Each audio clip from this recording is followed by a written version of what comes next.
Bendiciones a todos, Dios los bendiga. Ayer estudiamos un tema muy interesante acerca de nuestro amor adúltero por el mundo. ¿Te has preguntado por qué no hay un avivamiento en la iglesia? Precisamente por lo que vimos ayer, porque tenemos nuestro corazón dividido entre el Señor y el mundo. El título de hoy nos confrontará: el Espíritu Santo y el avivamiento.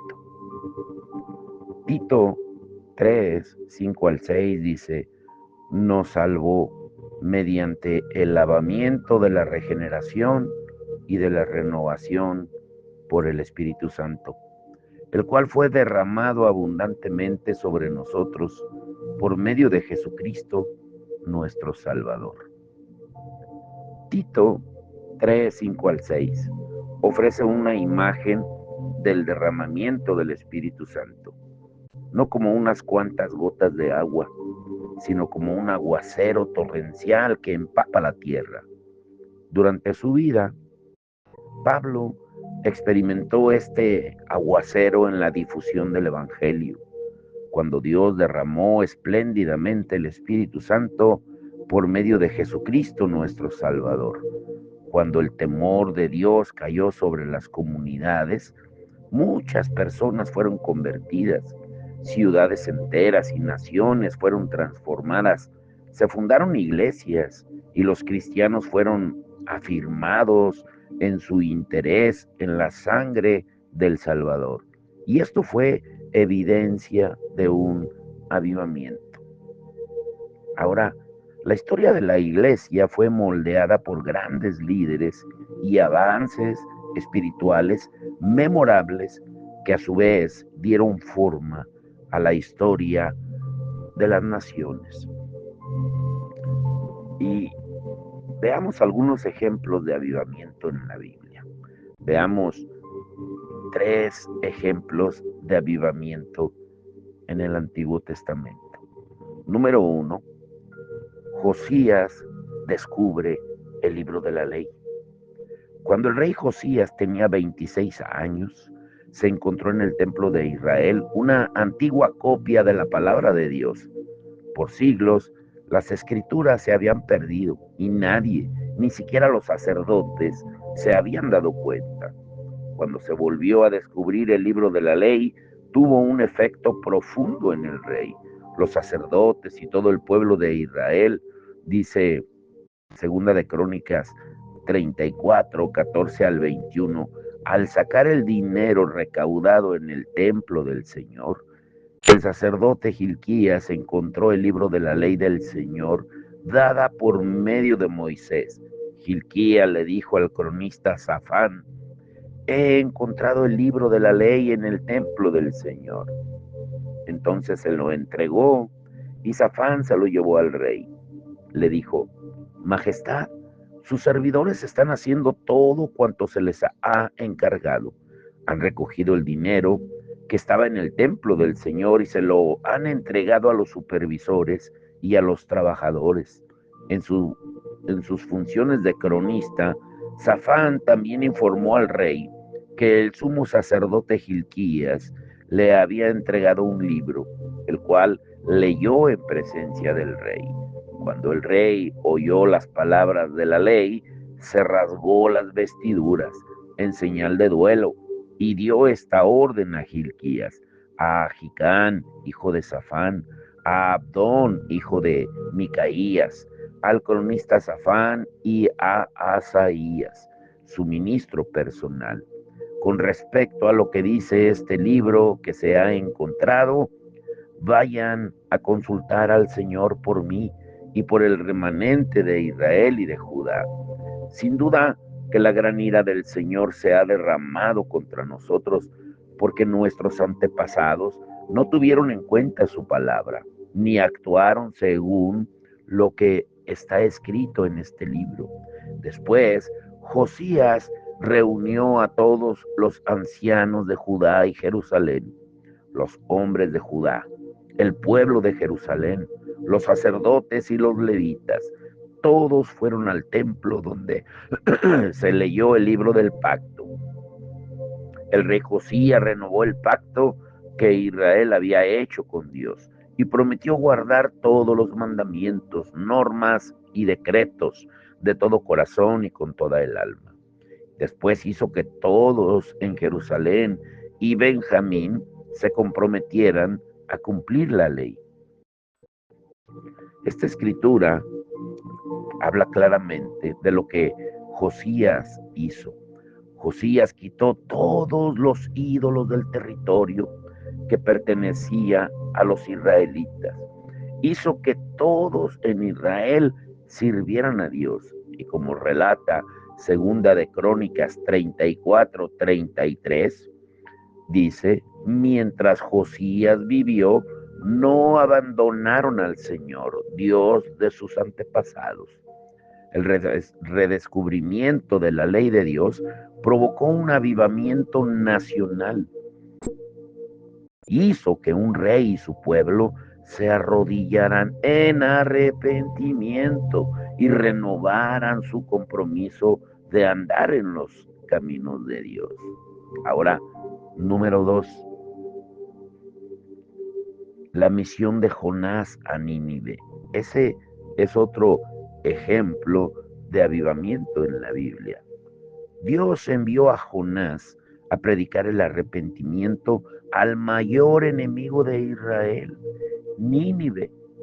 El profeta Jonás se rebeló contra esa orden, tomando un barco que iba en dirección contraria.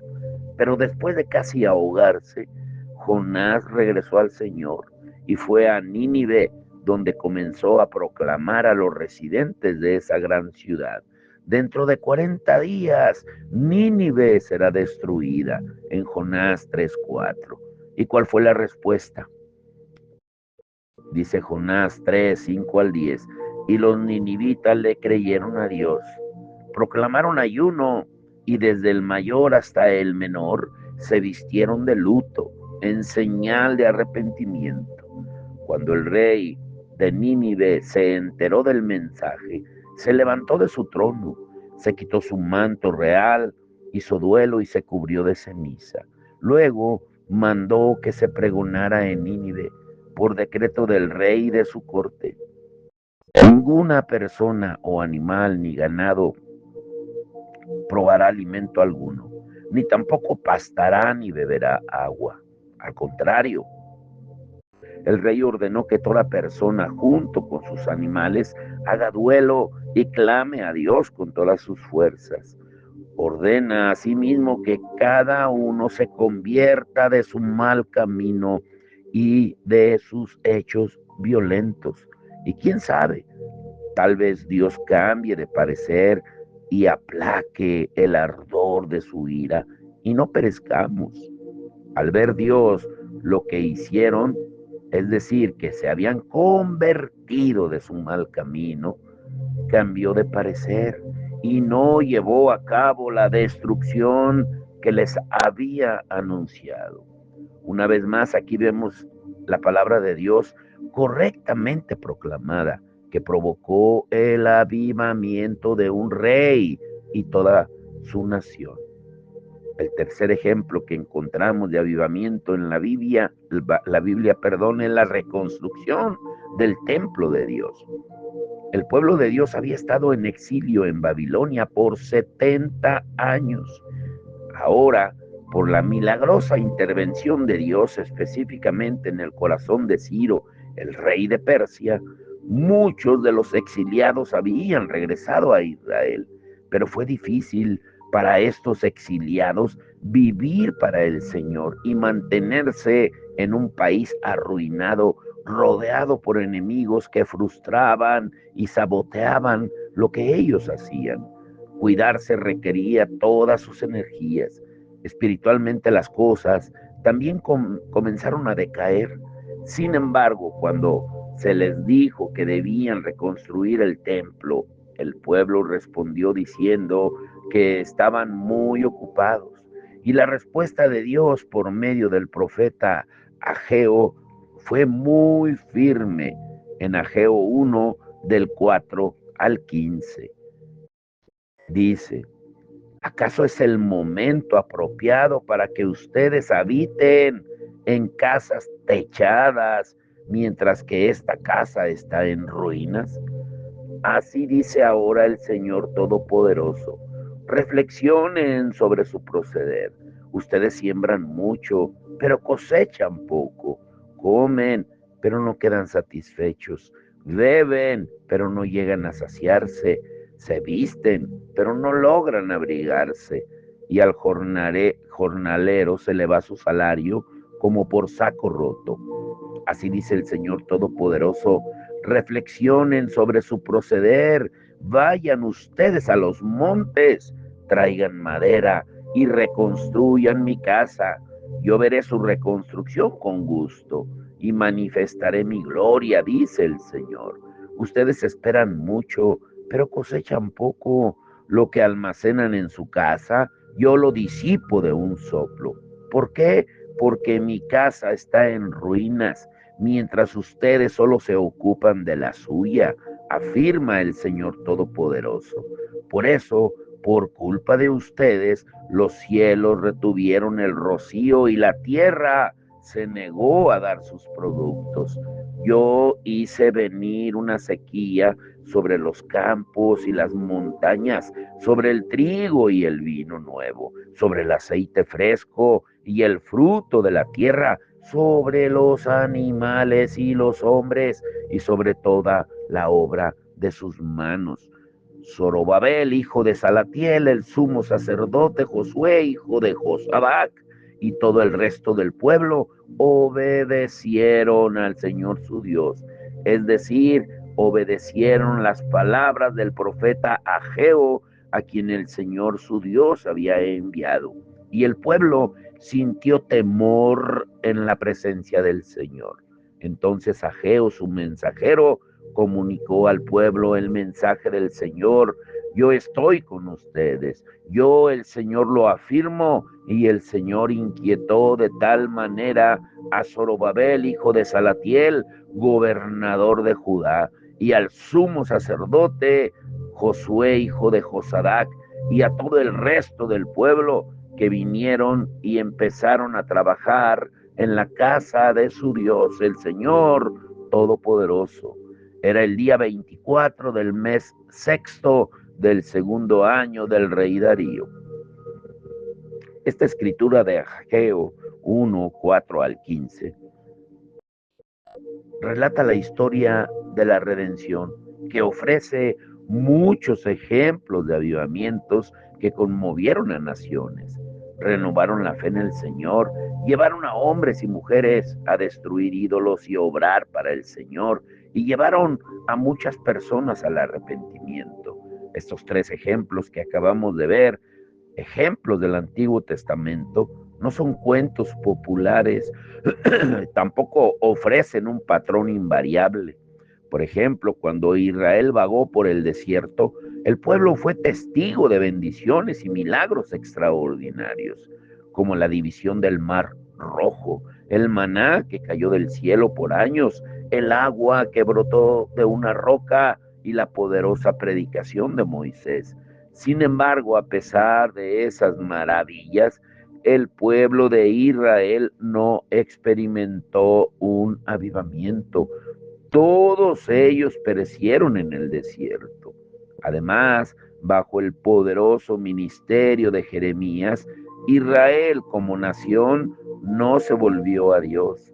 Bajo el intenso ministerio de Elías, cuyas oraciones Dios las contestó al enviar fuego para consumir el sacrificio del profeta, el pueblo de Israel no se volvió a Dios.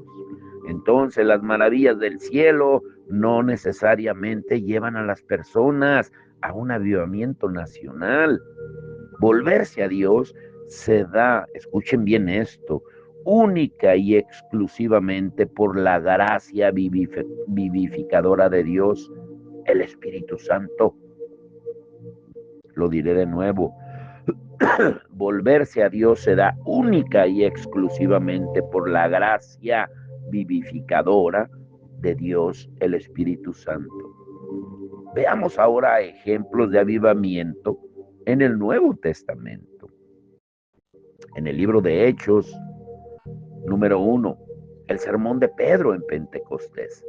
En el día de Pentecostés, 50 días después de la Pascua, Pedro predicó al pueblo en Jerusalén, declarando: a este Jesús, a quien ustedes crucificaron, Dios lo ha hecho Señor y Mesías. Las personas escucharon esto y se compungieron de corazón y le preguntaron a Pedro: ¿qué debemos hacer? Pedro les dijo que se arrepintieran y se bautizaran y recibirían el don del Espíritu Santo. Y alrededor de 3,000 personas se volvieron a Jesucristo ese día y fueron bautizadas. Dice Hechos 2:36 al 41. El impacto fue tremendo en toda esa región. Ahora, número 2, cuando Felipe fue a Samaria, dice en Hechos 8, que Felipe fue a Samaria para proclamar ahí a Cristo. Multitudes de personas pusieron mucha atención a lo que él dijo y fueron testigos de sus sanidades. Hechos 8:8 nos dice que aquella ciudad se llenó de alegría. Muchos hombres y mujeres creyeron en el Cristo crucificado y fueron públicamente bautizados en su nombre. Una vez más, la gracia de Dios llevó un gran avivamiento. El tercer ejemplo, los esfuerzos misioneros de Pablo. Lucas registra el mismo fenómeno en el ministerio del apóstol Pablo. En Pisidia de Antioquía, Pablo y Bernabé predicaron en la sinagoga y después se les pidió que regresaran el siguiente sabbat. Y en Hechos 13 nos relata que cuando la congregación fue despedida en ese sabbat, muchos de los judíos y convertidos al judaísmo siguieron a Pablo y Bernabé, quienes hablaron con ellos y los instaron a continuar en la gracia de Dios. El siguiente sabbat, casi toda la ciudad se había reunido para oír a los apóstoles predicar. Se nos dice que creyeron todos los que estaban destinados a la vida eterna. La palabra del Señor se difundía por toda la región, dice Hechos 13:48 al 49. Y de igual manera, en Iconio, Pablo y Bernabé hablaron tan eficazmente en la sinagoga que creyó una multitud de judíos y de griegos, dice Hechos 14:1. La palabra de Dios se difundió mientras la bendición de Dios venía sobre el evangelio predicado. El avivamiento no era algo forzado, no sucedió en Atenas, aunque ahí un pequeño grupo de personas profesó fe. El generoso derramamiento del Espíritu Santo por medio de Jesucristo es lo único que explica el suceso del avivamiento. Ahora veamos cómo las personas de diferentes congregaciones respondieron a la sorprendente obra de Dios. Algunos tenían que entender el papel del Espíritu Santo.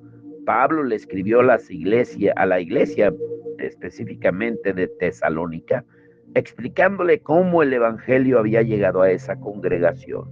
En Primera de Tesalonicenses 1:5 dice: porque nuestro evangelio les llegó no solo con palabras, sino también con poder, es decir, con el Espíritu Santo y con profunda convicción.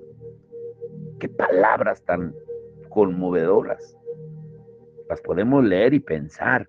Así es como una congregación debería recibir el evangelio. Sin embargo, ¿cuántos sermones evangélicos hoy en día parecen más bien comentarios bíblicos o predicaciones motivacionales y no tanto las palabras de Pablo?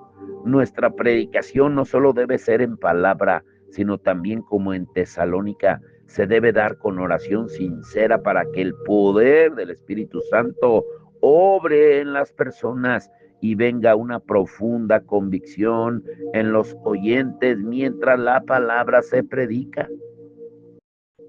Algunos tenían que madurar en la fe. Y Pablo le exhorta a la iglesia en Éfeso Le pido a Dios que por medio del Espíritu Santo y con el poder que procede de sus gloriosas riquezas, los fortalezca a ustedes en lo íntimo de su ser, para que por fe Cristo habite en sus corazones. Y pido que arraigados y cimentados en amor, puedan comprender junto con todos los santos cuán ancho y largo, alto y profundo es el amor de Cristo. En fin, que conozcan ese amor que sobrepasa nuestro conocimiento, para que sean llenos de la plenitud de Dios. Efesios 3, 16 al 19. La iglesia en Éfeso tenía la verdad, el Espíritu y a Cristo, pero Pablo quería que tuvieran más. Deseaba que experimentaran un crecimiento espiritual, no en la manera en que algunos de nosotros percibimos el crecimiento, un número creciente de personas en nuestro servicio o caras nuevas en la escuela dominical, sino que fueran arraigados y cimentados en el amor de Cristo que sobrepasa todo conocimiento. Pero además debemos orar por crecimiento en nuestras propias congregaciones, basándonos en la obra del Espíritu Santo. No debemos, nos debemos arrepentir de nuestros fríos corazones y clamar a Dios por ayuda. No nos habla el Señor acerca de una congregación que dejó su primer amor en el libro de Apocalipsis. No describe Cristo a una iglesia que no es ni fría ni caliente, sino tibia. Si el Señor Jesús apareciera en nuestros púlpitos hoy en día y nos dijera que somos culpables de actitudes despreciables, responderíamos como lo hicieron los creyentes de Corinto. ¿Mostraríamos tal seriedad, indignación, alarma, nostalgia y preocupación? Seguramente eso es exactamente lo que Cristo está diciéndonos a muchos de nosotros hoy. ¿Estamos alarmados de verdad? ¿Estamos en proceso de cambio? Ahora, escucha para terminar. Esto es hermoso. ¿Cómo es una iglesia en un avivamiento genuino? Número uno, Dios está presente en cada reunión. A veces el Espíritu de Dios desciende sobre una reunión y todos sienten que Dios está presente. El mundo invisible se acerca de manera extremadamente maravillosa y en esos momentos la predicación se transforma. El predicador habla con valentía y autoridad sobrenatural. Los oyentes se olvidan del predicador y solo escuchan la voz de Dios hablándoles a sus corazones. Las verdades con las que estamos familiarizados se vuelven reales. Los que escuchan tiemblan ante la idea de Dios, tiemblan con temor mientras toman conciencia de sus pecados. Son abrumados con asombro al escuchar sobre la cruz del Señor Jesús y se llenan de un gozo indescriptible mientras se les recuerda el cielo por venir. El canto se transforma, las personas cantan como nunca antes, dándose cuenta qué maravillosas son las palabras que están cantando y toman conciencia de que Dios está escuchando. Y la oración también se transforma cuando el pueblo de Dios ora con confianza, con fervor y con el espíritu que lucha y clama. No te soltaré hasta que me bendigas. En Génesis 32, 26. Muchos de nosotros nos acordamos de reuniones como estas, pero queremos que todas nuestras reuniones sean como esas. Queremos saber que Dios está entre su pueblo siempre que se reúne. En segundo lugar, las personas son llenas del Espíritu Santo. Si estuviéramos llenos del Espíritu, tendríamos un gran avivamiento del amor de Dios hacia nosotros. Deberíamos ser capaces de decir: Dios ha derramado su amor en nuestro corazón por el Espíritu Santo que nos ha dado, como dice Romanos 5:5. Y también deberíamos amar al Salvador con un amor cálido y constante y añoraríamos el día cuando venga otra vez. Deberíamos querer servirlo con toda nuestra fuerza. Si fuéramos llenos del Espíritu, nos amaríamos unos a otros más celosamente, más cariñosamente y de formas más prácticas.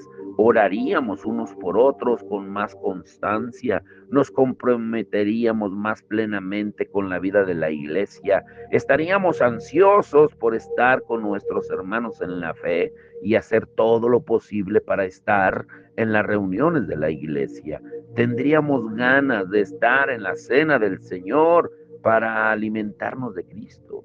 Si estuviéramos llenos del Espíritu, evitaríamos cualquier situación pecaminosa e incluso aquellas que son dudosas.